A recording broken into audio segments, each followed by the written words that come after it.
Morning friends, నేను మీ సాయి మల్లేష్ని మాట్లాడుతున్నాను. ముందుగా మా ఛానల్ సబ్స్క్రైబ్ చేసి లైక్ చేసి షేర్ చేయండి. అదేవిధంగా ఈరోజు వార్తల్లోని ముఖ్యాంశాలు తెలుసుకుందాం. ఈనాడు దినపత్రిక. ధ్వంసమైన ఇల్లు, నిరాశ నిండిన కళ్ళు. మహబూబాబాద్ జిల్లా చిన్నగూడూరు వద్ద వరి పొలంలోకి కొట్టుకువచ్చిన రాళ్ల దిబ్బలు. ఖమ్మం, మహబూబాబాద్, సూర్యాపేట జిల్లాలను కకావికలం చేసిన వరదలు. ఇల్లు బురదమయమై పొలాలు రాళ్లపాలై దయనీయ పరిస్థితులు. ఒక తల్లి బురదలో తన పిల్లల దుస్తులను వెతుకుతుంది. పిల్లాడు పాల కోసం గుక్కపట్టి ఏడుస్తున్నాడు. మహిళ తలుపులు లేని ఇంటిని చూస్తూ తల్లడిల్లుతోంది. ఇంటి పెద్ద తడిసిన బియ్యాన్ని నడి బజార్లో రాశిగా పోస్తున్నాడు. అవ్వ తన గూడును బాగు చేసే దిక్కులేక అల్లాడుతుంది. విద్యార్థిని తన పుస్తకాలు ల్యాపి కనిపించక ఏడుస్తుంది. అన్నదాత మునిగిన పంటను కాపాడుకునేందుకు తనలాడుతున్నాడు. డ్రైవర్ బురదలో కూరుకున్న ఆటోను చూసి కన్నీరు పెడుతున్నాడు. ఉద్యోగి తన సర్వీస్ పుస్తకం కొట్టుకుపోయిందని వాపోతున్నాడు. ఇక్కడ అత్యధిక వర్షాల కారణంగా ఇక్కడ రాష్ట్రంలోని పలు గ్రామాలు ముంపుకు గురైన కారణంగా ఇక్కడ బాధితులు తీవ్ర స్థాయిలో ఉన్నట్టుగా చూసుకోవచ్చు. ఇక్కడ వివిధ రకాలుగా ఇబ్బంది పడుతున్నట్టుగా చూసుకోవచ్చు. వరద నీరు ఇళ్లలోకి రావడంతో పాడైన సామాగ్రిని ఆరబెట్టుకుంటున్న ఖమ్మం బొక్కలగడ్డలోని వీధి వాసులు. ఖమ్మం నగరం, సూర్యాపేట, మహబూబాబాద్ ప్రాంతాలపై అనూహ్యంగా విరుచుకుపడిన భారీ వర్షం అన్ని వర్గాలను అతలాకుతలం చేసింది. అన్నం పుట్టని దుస్థితిని తెచ్చిపెట్టింది. వరద బాధిత ప్రాంతాలైన ఖమ్మం, ఉమ్మడి నల్గొండ జిల్లాలోని పలు ప్రాంతాలను ఈనాడు ప్రతినిధులు పరిశీలించగా దయనీయ పరిస్థితులు కళ్ళకు కట్టాయి. వర్షం వెలిసి వరద తగ్గిన తర్వాత ఆయా ప్రాంతాల్లో బాధితులు కాళ్ళు చేతులు కూడదీసుకొని ఇళ్లకు చేరుతున్నారు. బురద నిండిన ఇళ్లను, ఇసుక మేటలో రూపుమారిన పొలాలను, కొట్టుకుపోయిన రోడ్లను చూస్తూ హతాశులవుతున్నారు. ఖమ్మం నగరం, సూర్యాపేట, మహబూబాబాద్ ప్రాంతాలపై అనూహ్యంగా విరుచుకుపోయిన భారీ వర్షం అన్ని వర్గాలను అతలాకుతలం చేసింది. ఇక్కడ అన్నం పుట్టని దుస్థితిని తీసుకొచ్చింది అన్నట్టుగా ఇక్కడ మొత్తం ఇల్లు అన్ని ధ్వంసమైనట్టుగా చూసుకోవచ్చు. ఇల్లు, రోడ్లు, రైల్వే ట్రాకులు, ఈ విధంగా రహదారులు కూడా దెబ్బతిన్నాయి వర్షాల కారణంగా అన్నట్టుగా మనం చూసుకోవచ్చు. 5-6 రోజుల నుంచి అత్యధిక వర్షాల కారణంగా ఖమ్మం జిల్లా మొత్తం ముంపుకు గురైంది. అదేవిధంగా మహబూబాబాద్ జిల్లా, సూర్యాపేట, వివిధ ప్రాంతాలు కూడా ముంపుకు గురై ప్రజలు ఇబ్బంది పడుతున్నట్టుగా చూసుకోవచ్చు. మహబూబాబాద్ జిల్లా మరిపెడ మండలం సీతారాం తండాలో బాధిత కుటుంబాన్ని పరామర్శిస్తున్న సీఎం రేవంత్ రెడ్డి. చిత్రంలో రామచంద్రు నాయక్, మురళీ నాయక్, తీర్మార్ మల్లన్న, సీతక్క తదితరులు. మునిగిన ఆ ప్రాంతాలను ఈ విధంగా ఇక్కడ బాధితులను పరామర్శిస్తున్నాడు సీఎంతో ఇక్కడ వివిధ ముఖ్య నేతలు మురళీ నాయక్, రామచంద్రు నాయక్, తీర్మార్ మల్లన్న, సీతక్క పాల్గొన్నారు. కబ్జాల విధంగా ముంపు ప్రాంత బాధితులను కలిసి మాట్లాడుతున్నట్టుగా చూసుకోవచ్చు సీఎం రేవంత్ రెడ్డి. కబ్జాల వల్లే ఖమ్మం మునిగింది. మహబూబాబాద్ వరదలకు అదే కారణం. చెరువుల ఆక్రమణలపై రాష్ట్ర వ్యాప్తంగా స్పెషల్ డ్రైవ్. కబ్జాల వల్లనే ఇక్కడ ఖమ్మం మునిగింది అన్నట్టుగా ఇక్కడ సీఎం రేవంత్ రెడ్డి పర్యటనలో సీఎం రేవంత్ రెడ్డి మాట్లాడినట్టుగా చూసుకోవచ్చు. ఇక్కడ మహబూబాబాద్ వరదలకు అదే కారణం. చెరువుల ఆక్రమణలపై రాష్ట్ర వ్యాప్తంగా స్పెషల్ డ్రైవ్. హైడ్రా తరహా వ్యవస్థలను కలెక్టర్లు ఏర్పాటు చేసుకోవాలి. వరదలను జాతీయ విపత్తుగా ప్రకటించాలని ప్రధానికి లేఖ రాశాం. భాజపా 50% పరిహారం తెస్తే మృతులకు 50 లక్షలు ఇస్తాం. ముఖ్యమంత్రి రేవంత్ రెడ్డి ఖమ్మం, మహబూబాబాద్ జిల్లాలో బాధితులకు పరామర్శ, వరదలపై సమీక్ష. విధంగా బీజేపీ 50% పరిహారం తీసుకొస్తే మృతులకు 50 లక్షలు ఇస్తామన్నట్టుగా ఏదైతే ప్రతిపక్షాలు మాట్లాడుతూ బీజేపీ వాళ్ళు చేస్తున్న దానికి ఇక్కడ సీఎం రేవంత్ రెడ్డి మాట్లాడొచ్చారు.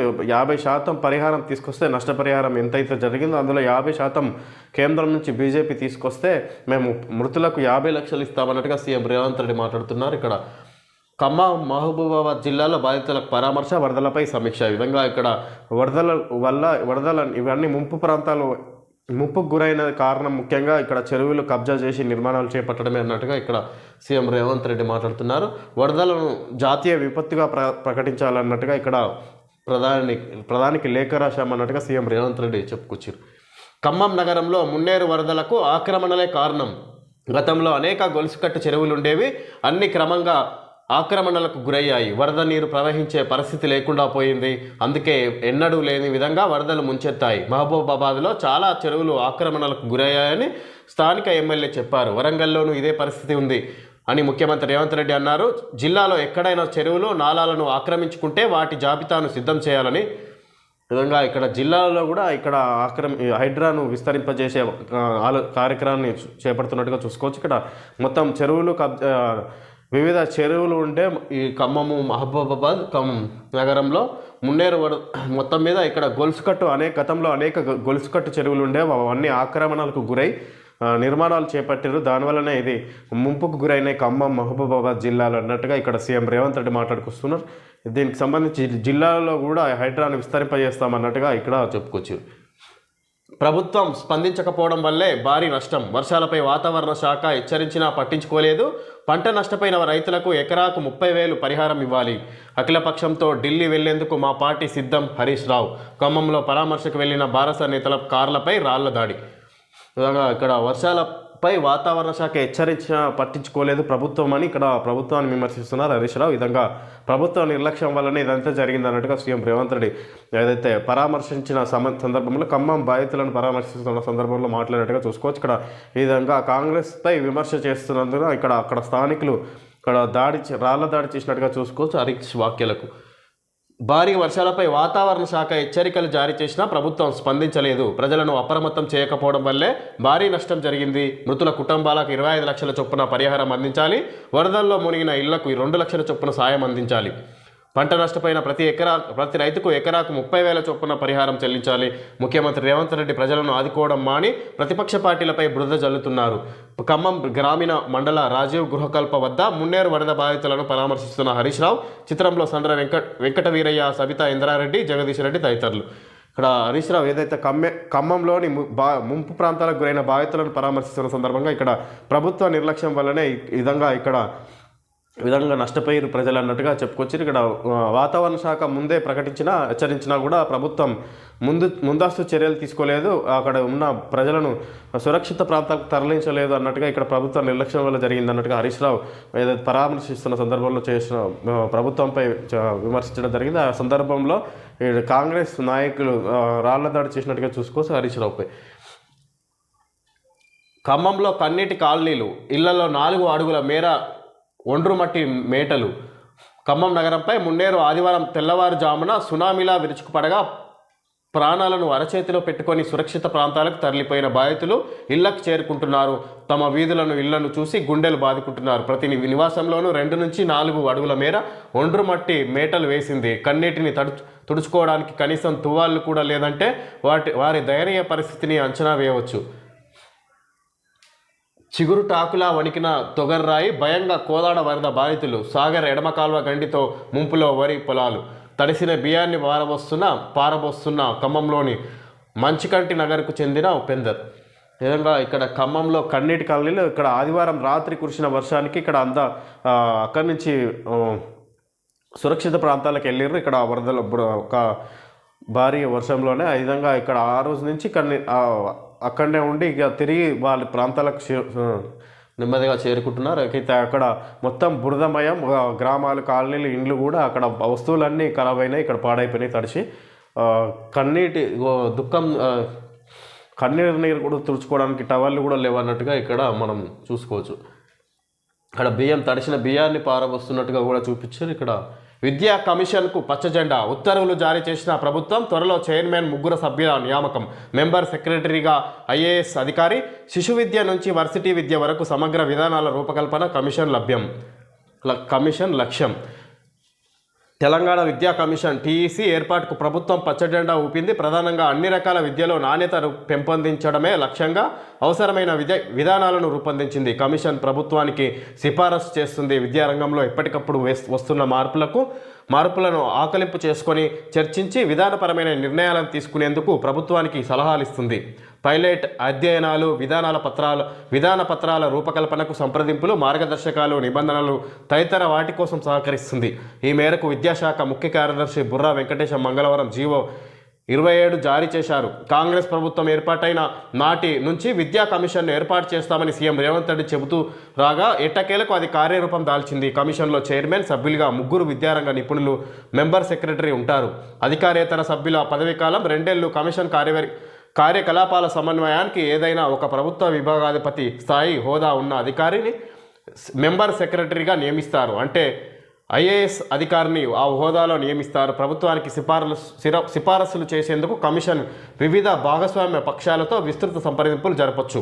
లక్ష్యాల సాధనకు అవసరమైతే నిపుణులను కన్సల్టెంట్లను వృత్తి నిపుణులను నియమించుకోవచ్చు. డిప్యుటేషన్ లేదా ఓడీపై విద్యాశాఖలోని ఉద్యోగుల సేవలను వినియోగించుకోవచ్చు. ఇక్కడ విద్యా కమిషన్కు పచ్చజెండా ఉత్తర్వులు జారీ చేసిన ప్రభుత్వం త్వరలో చైర్మన్, ముగ్గురు సభ్యుల నియామకం, మెంబర్ సెక్రటరీగా ఐఏఎస్ అధికారి, శిశు విద్య నుంచి వర్సిటీ విద్య వరకు సమగ్ర విధానాల రూపకల్పన కమిషన్ లక్ష్యం. శిశు విద్య నుంచి వర్సిటీ విద్య వరకు సమగ్ర విధానాల రూపకల్పన కమిషన్ లక్ష్యం అన్నట్టుగా ఇక్కడ విద్యా కమిషన్కు ఇక్కడ కొత్తగా చైర్మన్ని, అదేవిధంగా ముగ్గురు సభ్యుల నియామకం జరుగుతుంది. మెంబర్ సెక్రటరీగా ఐఏఎస్ అధికారిని కూడా నియమిస్తున్నట్టుగా చూసుకోవచ్చు. ఏదైతే విద్యా శాఖను కొంచెం దానికి సంబంధించిన చర్యలను ఎప్పటికప్పుడు పర్యవేక్షించే విధంగా కమిషన్ ఏర్పాటు చేసి దానికి చైర్మన్ను, అదేవిధంగా మెంబర్ను, ముగ్గురు సభ్యుల నియామకం కూడా చేస్తారు. మెంబర్ సెక్రటరీగా ఐఏఎస్ అధికారిని నియమిస్తున్నట్టుగా చూసుకోవచ్చు. ఒకరోజు మూల వేతనాన్ని విరాళంగా ఇచ్చేందుకు అంగీకార పత్రాన్ని సీఎం రేవంత్ రెడ్డి, మంత్రి పొంగులేటి శ్రీనివాసరెడ్డిలకు అందజేస్తున్న ఉద్యోగుల ఐకాస నేతలు శ్యామ్ మధుసూదన్ రెడ్డి, సదానందం గౌడ్, శ్రీనివాసరావు, శ్రీపాల్ రెడ్డి, రాధాకృష్ణ, రమేష్, మణిపాల్ రెడ్డి. మేమున్నామని మీకేం కాదని విధంగా వరద బాధితులకు సీఎం ఉద్యోగ సంఘాల నేతలు అన్నీ ఇక్కడ కలిసి ఇక్కడ విరాళంగా ఇస్తున్నారు అన్నట్టుగా ఇక్కడ సీఎం రేవంత్ రెడ్డికి అందజేస్తున్నట్టుగా చూసుకోవచ్చు. మేమున్నామని మీకేం కాదని వరద బాధితులకు ప్రభుత్వ ఉద్యోగుల ఆపన్న హస్తం. 130 కోట్ల విరాళం ప్రకటించిన తెలంగాణ ఉద్యోగుల ఐకాస. ఇక్కడ తెలంగాణ ఉద్యోగుల సంఘం వాళ్ళు ఇక్కడ 130 కోట్లను ప్రకటించారు. ఇక్కడ వీళ్లకు విరాళంగా ఇచ్చిన బాధితులు కరెక్ట్గా చూసుకోవచ్చు, సీఎంకి అందించినట్టుగా చూసుకోవచ్చు. రాష్ట్రంలో వరద బాధితులను ఆదుకునేందుకు తమ వంతు సాయానికి ప్రభుత్వ ఉద్యోగులు ముందుకొచ్చారు. ఒకరోజు మూల వేతనం 130 కోట్లను సీఎం సహాయ నిధికి ఇస్తామని తీర్మానించిన లేఖను తెలంగాణ ఉద్యోగుల ఐకాస నేతలు ముఖ్యమంత్రి రేవంత్ రెడ్డి, మంత్రి పొంగులేటి శ్రీనివాసరెడ్డిలకు అందజేశారు. విధంగా 130 కోట్లను ఇక్కడ ఉద్యోగుల సంఘం నుంచి ఇక్కడ 130 కోట్లను సీఎం రేవంత్ రెడ్డికి అందజేసినట్టుగా చూసుకోవచ్చు. ఇక్కడ ముంపు ప్రాంత బాధితులకు చిత్రసీమ దాతృత్వం. వరద బాధితుల కోసం తెలుగు రాష్ట్రాలకు సినీ ప్రముఖుల విరాళాలు. 1 కోటి చొప్పున ప్రకటించిన బాలకృష్ణ, ఎన్టీఆర్, మహేష్ బాబు.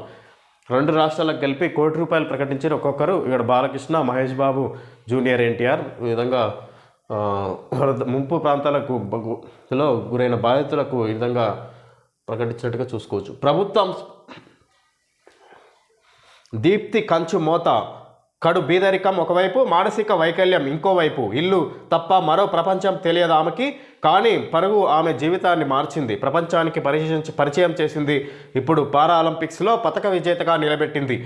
ఆ అథ్లెటే జీవాంజీ దీప్తి. ఈనాడు సిఎస్ఆర్ కార్యక్రమం లక్ష్య చేయుత అందుకున్న ఈ వరంగల్ అమ్మాయి పారిస్ పారాలింపిక్స్లో కంచుమోత మోగించింది. తెలుగు రాష్ట్రాల నుంచి పారాలింపిక్స్లో పతకం నెగ్గిన తొలి క్రీడాకారిణిగా ఘనత సాధించింది. మంగళవారం 400 మీటర్ల T20 విభాగంలో దీప్తి 3వ స్థానంలో నిలిచింది. ఈ విభాగంలో ప్రపంచ రికార్డుతో పారాలింపిక్స్లో అడుగుపెట్టిన దీప్తి ఫైనల్లో తడబడిన పట్టుదలతో పరిగెత్తి పోడియంపై నిలవగలిగింది. ఈ క్రీడల్లో భారత్కి ఇది 16వ పతకం.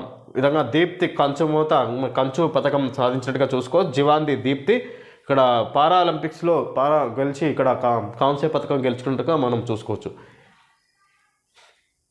అత్యాచార నిందితుడికి ఉరి, అపరాజిత బిల్లుకు పశ్చిమ బెంగాల్ అసెంబ్లీ ఏకగ్రీవ ఆమోదం. ఛత్తీస్గఢ్లో ఈ విధంగా అత్యాచార నిందితుడికి ఉరి అంటే అది మరి ఎంతమందిని పట్టుకున్నారో అందులో చూడాలి. ఛత్తీస్గఢ్లో భారీ ఎన్కౌంటర్, 9 మంది మావోయిస్టుల మృతి, వీరిలో 6 మహిళలు. నేటి సాయంత్రానికి రైళ్ల పునరుద్ధరణ. తాళ్లపూసపల్లి మహబూబాబాద్ మధ్య దాదాపు పూర్తి. కీలక దశలో ఇంటికన్నే కే సముద్రం మార్గం పునరుద్ధరణ. ఈ విధంగా రైళ్లను పునరుద్ధరించారు. ఇక్కడ నేటి సాయంత్రానికి రైళ్లన్నీ మళ్ళీ యథావిధిగా నడిచే అవకాశం ఉన్నట్టుగా ఇక్కడ మనం తెలుసుకోవచ్చు. ఏఐ హబ్గా తెలంగాణ ప్రపంచానికి ఆదర్శంగా ఎదగాలన్నదే ప్రభుత్వ లక్ష్యం.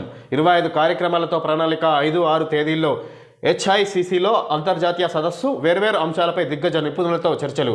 పలు కంపెనీలతో ఒప్పందాలు. ఈనాడుతో ఐటీ పరిశ్రమల శాఖ ప్రత్యేక ప్రధాన కార్యదర్శి జయేష్ రంజన్. ఏఐ హబ్గా తెలంగాణ రాష్ట్రాన్ని ప్రపంచానికి ఆదర్శంగా తీర్చిదిద్దుతానన్నట్టుగా ఇక్కడ ఐటీ పరిశ్రమల శాఖ ప్రత్యేక ప్రధాన కార్యదర్శి జయేష్ రంజన్ ఈనాడు ఇంటర్వ్యూతో మాట్లాడినట్టుగా చూసుకోవచ్చు. కృత్రిమ మేధ, ఆర్టిఫిషియల్ ఇంటెలిజెన్స్, ఏఐలో తెలంగాణ ప్రత్యేక హబ్గా ఆవిష్కరించి రాష్ట్రం ప్రపంచానికి ఆదర్శంగా ఎదగాలన్నదే ప్రభుత్వ ధ్యేయం.